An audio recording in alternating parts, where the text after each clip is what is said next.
Discover your self உங்களை வரவேற்கிறது. இன்றைக்கி ஒரு முக்கியமான விஷயம் டிஸ்கஸ் பண்ணுறதுக்கு நான் தயாராக இருக்கிறேன். ஸோ அது என்ன அப்படின்னு சொன்னால், இப்போது சமீப காலமாக வாட்ஸ்அப்பில் வரக்கூடிய ஒரு செய்தி தான். அதுவும் வந்து பிஜிடிஆர்பி தொடர்போடு உள்ளது. கிட்டத்தட்ட வந்து 24 வருடங்கள் ஆகி இன்னும் வந்து சிலபஸ் அப்டேட் பண்ணாமல் வச்சுருக்கிறாங்க. ஸோ அதனால் வந்து இன்னும் ஒரு மாதத்துக்குள்ளே அந்த புதிய சிலபஸ் ஆனது வருகிறது அப்படின்னு சொல்லிட்டு அது அந்த வாட்ஸ்அப்பில் பார்த்திங்கன்னா நிறையா வந்துக்கிட்டே இருக்குது. கொஸ்டின் பேட்டர்னில் வந்து மாற்றம் இல்லை, அதே மாதிரி வந்து சைக்காலஜிலலாம் மாற்றம் இல்லை, சப்ஜெக்ட் மட்டும் மாற்றப்படுகிறது அப்படின்னு சொல்லிட்டு என்டையர் சிலபஸ் மாறுது அப்படின்னு சொல்லி வாட்ஸ்அப்பில் வந்துக்கிட்டு இருக்கு. அதுக்குரிய ஒரு சின்ன ஒரு விளக்கம் கொடுப்பதற்காகத்தான் நான் சொல்கிறேன்.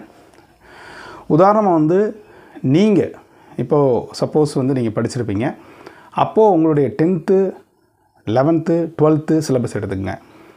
இப்போது உள்ள 10th 12th சிலபஸ் எடுத்துக்கங்க. ரெண்டுக்கும் வந்து எவ்வளவு மாற்றங்கள் இருக்குது அப்படின்னு பாருங்கள்.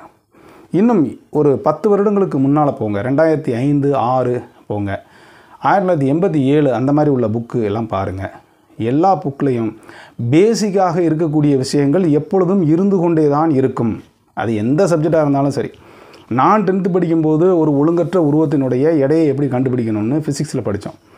அதே மாதிரி பட்டுப்பூச்சியினுடைய பல்வேறு பருவங்களை பார்த்தீங்க அப்படின்னு சொன்னால் அந்த பயாலஜியில் போய் படிப்போம்.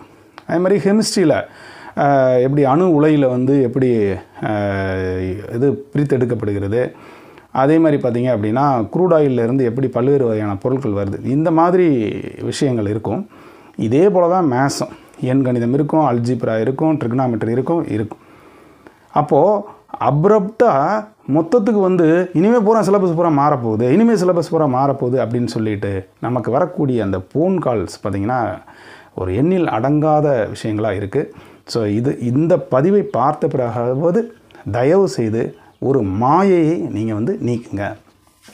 உங்களுக்கு சிலபஸ் மாறுது அப்படின்னா it is not changing, it is updating. அதான் நீங்கள் புரிஞ்சுக்கணும். அப்டேட் ஆகுது, புதிய விஷயங்கள் அப்டேட் ஆகுது. இதில் ஃபாஸ்ட்டாக யாருக்கு அப்டேட் ஆகும்? கம்ப்யூட்டர் சயின்ஸ் படித்தவங்களுக்கு தாங்க அப்டேட் ஆகும். இப்போ நான்லாம் படிக்கும்போது பார்த்திங்கன்னா 101 தனிமம் அப்படி அந்த மாதிரி இருந்தது. இப்போலாம் நிறைய தனிமங்கள் வந்துருச்சு. அப்போ இன்னும் பழசையை படிச்சுட்டு இருக்க முடியுமா? அது அப்கிரேட் ஆகிருக்கும். ஸோ இதை போன்று தான் ஒவ்வொரு சப்ஜெக்ட்லேயும் இருக்கக்கூடிய மாற்றங்கள் மட்டும் வரும். அவங்க என்ன சொல்கிறாங்க, பழைய சிலபஸோடு சேர்ந்து நான் அந்த வாட்ஸ்அப் செய்தியை உண்மையினே நான் ஒத்துக்கிறேன். ஆனால் நல்லா அதை படித்து பார்க்கணும். பழைய பாடங்களோடு சேர்ந்து மேலும் 25% கூட்டப்படுகிறது. அந்த 25% ஒவ்வொரு பாடத்திலையும், ஒவ்வொரு சிலபஸ்லையும், ஒவ்வொரு யூனிட்லையும் இருந்து என்னென்ன மாற்றங்கள் வந்திருக்கின்றதோ அதைத்தான் வந்து சேர்ப்பாங்க. இன்னும் தெளிவாக சொல்கிறது அப்படின்னு சொன்னால், உங்கள் பாடத்தில் ரீசெண்டாக என்னென்னலாம் அப்டேஷன் இருக்குதோ ஸோ அது வந்துடும். பழசு பேசிக், என்றைக்கும் பேசிக் தான், அது கண்டிப்பாக வேணும், அது இல்லாமல் இருக்கவே இருக்காது. ஸோ அது போக மீதம் இப்போ ரீசெண்டாக என்ன ட்ரெண்ட் இருக்கோ அது வரும். இன்னும் சொல்லட்டுங்களா, நான் காலேஜில் கூட சிலபஸ் இன்னும் அப்டேட் ஆகவில்லை, ஆனால் 11th 12th புக்கில் அவ்வளோ அப்டேஷன் இருக்குது. இது மற்ற சப்ஜெக்ட்டுக்கு எப்படி இருக்குதுன்னு எனக்கு தெரியாது. பட் என்னுடைய சப்ஜெக்டில் காமர்ஸ் அக்கௌண்டன்சியை பொறுத்த மட்டுக்கும் இப்போது ரீசெண்டாக என்னென்ன பாடங்கள்லாம், இப்போ பேங்கிங் அப்படின்னா அந்த பேங்கிங்கோடு தொடர்புடைய என்னென்ன மாற்றங்கள் இருக்குது, ஸ்டாக் எக்ஸ்சேஞ்சில் தொடர்புடைய என்னென்ன மாற்றங்கள் இருக்குதுன்ற அத்தனை விஷயங்களும் கொண்டு வந்தாச்சு. 2018 நான் சொல்கிறது. இப்போ 6 வருஷம் ஆயிடுச்சு. இன்னும் tremendous changes has been taken place. வந்துக்கிட்டே தான் இருக்குது. உங்களுக்கே தெரியும், change is essence of life and variety is the species of life அப்படின்னு சொல்லுவோம். மாற்றம் ஒன்றே மாறாதது, மாறிக்கிட்டே தான் இருக்கும். அப்போ ஒரு ரொம்ப நாள் கழித்து மாறுது. ஏற்கனவே 2000 அப்புறமா சிலபஸ் கொஞ்சம் அப்கிரேடேஷன் இருந்தது. 2000லாம் இவ்வளவு மாடிஃபிகேஷன்லாம் கிடையாது. எஸ்பெஷலி எங்களுடைய சப்ஜெக்டில் ஆண்டர்ப்ரனியல் டெவலப்மெண்ட் அதெல்லாம் கிடையாது.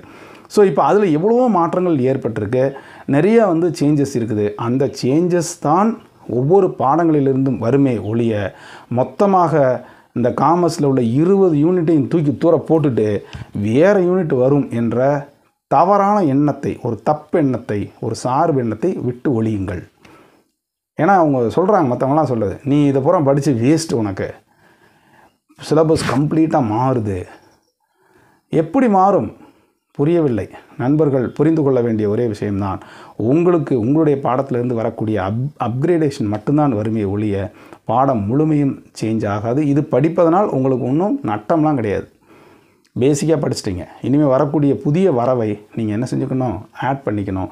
இதுதான் நீங்கள் புரிந்து கொள்ள வேண்டிய விஷயம் என்பதை நான் ஒரு ஆணித்தனமாக சொல்கிறேன். அதனால் சிலபஸ் மாற்றம் இருக்குமே ஒழிய சிலபஸ் சேஞ்செலாம் ஆகாது. அப்கிரேடேஷன் இருக்குமே ஒழிய அப்ரப்டாக சேஞ்ச் ஆகாது என்பதை நீங்கள் மைண்டில் நல்லா வச்சுக்கோங்க. அதனால் சிலபஸ் மாறவே மாறாது. அதே சிலபஸ் தான். சில யூனிட்டை எடுத்துருவாங்க, சில யூனிட்டை சேர்ப்பாங்க. ஏற்கனவே இருக்கிற யூனிட்டில் கூடுதலாக சில விஷயங்கள் சேர்ப்பாங்க, சில விஷயங்களை என்ன செஞ்சுருவாங்க, டெலீட் பண்ணிடுவாங்க. இந்த விஷயம்தான் நடக்கும். பேசிக்காக இருக்கிற விஷயங்கள் மாறவே மாறாது என்பதை ஆணித்தரமாக சொல்கிறேன். இது அனைத்து சப்ஜெக்ட் சார்ந்த நண்பர்களுக்கும் நான் சொல்லிக்கொள்ள வேண்டிய விஷயம். பட் அதே இது பார்த்திங்கன்னா, இப்போ கம்ப்யூட்டர் சயின்ஸ் எக்ஸாமினேஷன்லாம் ஒவ்வொரு முறையும் மாறிக்கிட்டே இருக்கும். ஏன்னா அது ஃப்ரீக்வெண்ட்டாக சேஞ்சஸ் ஆகக்கூடியது. ஸோ அது ஃப்ரீக்வெண்ட்டாக சேஞ்ச் பண்ணி தான் ஆகணும், வேறு வழியே கிடையாது. இன்னும் பழசு கோபால் ப்ரோக்ராமிங்கு, ஃபோர்ட்ரான் லாங்குவேஜஸ்ஸு, பேசிக்லாம் படிச்சுட்டு இருக்க முடியுமா? இல்லை. ஸோ இப்போ உள்ள ரீசெண்டாக என்ன இருக்கோ அதைத்தான் படிக்கணும். அதுக்காக அந்த பேசிக் படித்து தான் ஆகணும். அது இல்லாமல் இருக்காது. எப்படி அந்த ஜென்ரேஷன் ஆஃப் கம்ப்யூட்டர்ஸ் வந்துச்சுங்கிறத படித்து தானே ஆகணும். இதை போன்று தான் அனைத்து சப்ஜெக்ட்டுக்கும் நண்பர்களே. அதனால் தயவு செய்து சிலபஸ் மாறுமா என்று கேட்டு எனக்கு ஃபோன் பண்ணாதீங்க. சிலபஸ் மாறாது.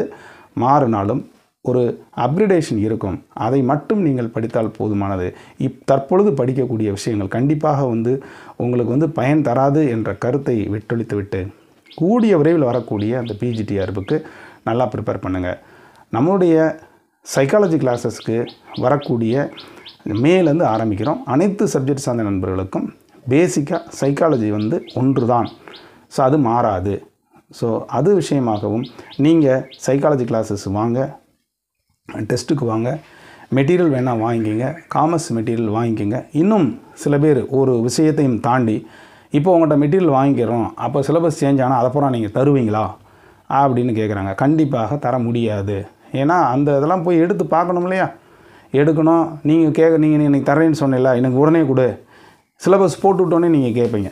ஸோ அதெல்லாம் தமிழ் படுத்தி தர்றது அப்படின்றதெல்லாம் புக்கை வாங்கி படிச்சுக்க வேண்டியதான், நெட்டில் தேடி படிச்சுக்க வேண்டியதான், அவ்வளோதான். அது எடுத்து வர்றதுக்கு ஆகும், டைம் ஆகும். உங்களுக்கு 1 மாதம் 2 மாதம் ஆகும். அதுக்குள்ளே எக்ஸாமே முடிஞ்சு போகும். ஏன்னா ஒரு சிலபஸ் கொடுப்பாங்க, கொடுத்துட்டு ஒரு 2 months 3 months ஆகும். அந்த 3 monthsக்குள்ளே நம்ம என்ன செய்யலாம், கொஞ்சம் அது சார்ந்த விஷயங்களை டவுன்லோட் பண்ணி என்ன செய்யலாம், நமக்கு தரலாம், பிடிஎஃப் காப்பியாக தரலாம். அதே இது தமிழ்லலாம் தர முடியாது. நான் காமர்ஸ் நண்பர்களுக்காக சொல்கிறேன். சைக்காலஜியை பொறுத்த மட்டும் என்ன கேட்டாலும் கொடுத்து விடலாம். நம்மகிட்ட நிறைய புக் இருக்குது, எல்லாம் இருக்குது. ஸோ அதில் என்ன மாற்றங்கள் இருந்தாலும் நம்ம அதை தாராளமாக என்ன செஞ்சுக்கலாம், பண்ணிக்கலாம். எஸ்பெஷலி எஜுகேஷனில் மட்டும் மாற்றம் வரலாம். ரீசெண்டாக என்னென்னலாம் இருக்குது, இப்போ நம்ம தமிழ்நாடு எடுத்துக்கிட்டிங்கன்னா எலைட் ஸ்கூல் இருக்குது, மாடல் ஸ்கூல் இருக்குது, தகைசார் பள்ளி, இதெல்லாம் இருக்குது. அதேமாதிரி என்னென்ன இலவச திட்டங்கள் சாப்பாடோடு அங்கே நிப்பாட்டியிருப்பாங்க. இப்போ நம்ம என்னென்னலாம் காலை சிற்றுண்டி கொடுக்குறாங்க, அதே மாதிரி 14 வகையான பொருட்கள் கொடுக்குறாங்க. அதெல்லாம் இல்லவே இல்லை. ஸோ அது வரலாம். ஸோ நிறைய மாற்றங்கள் எல்லா வகையிலையும் இருக்குது. ஸோ அந்த மாற்றங்களை மட்டும்தான் நீங்கள் எதிர்பார்க்க முடியும். மொத்தமாக சிலபஸ் மாறுச்சு அப்படின்ற ஒரு நிலைப்பாடு தயவுசெய்து வேண்டாம். நல்லா ப்ரிப்பேர் பண்ணுங்கள். அந்த மாற்றங்களோடு சேர்ந்து தான் நாங்கள் சொல்லிக் கொடுத்துக்கிட்டே இருக்கோம், சைக்காலஜியும் சரி காமர்ஸும் சரி. ஸோ இதை உங்களுடைய நண்பர்களுக்கு ஷேர் பண்ணுங்கள். தேவையில்லாத வதந்திகளுக்கு முற்றுப்புள்ளி வைங்க. மாறட்டும், நல்லது தான். அது அப்கிரேடாக மாறட்டும். கண்டிப்பாக நீங்கள் உங்களை எக்யூப் பண்ணிக்கலாம். தொடர்ந்து இதை உங்களுடைய நண்பர்கள் அனைவருக்கும் ஷேர் பண்ணுங்கள். நம்பிக்கையோடு படிங்க. இப்போ இருக்கிற சிலபஸில் நல்லா ஸ்ட்ராங்காக இருங்க. வரக்கூடிய அப்கிரேடேஷனையும் நம்ம பார்த்துக்கலாம். இது வரைக்கும் நம்முடைய சேனலை சப்ஸ்கிரைப் பண்ணிட்டு கூட பெல் ஐக்கானை கிளிக் பண்ணிட்டு ஆளுங்கிற ஆப்ஷனை மறக்காமல் செலக்ட் பண்ணுங்கள். மீண்டும் அடுத்த ஒரு நல்ல அப்டேஷன் சந்திக்கிறேன். நன்றி, வணக்கம்.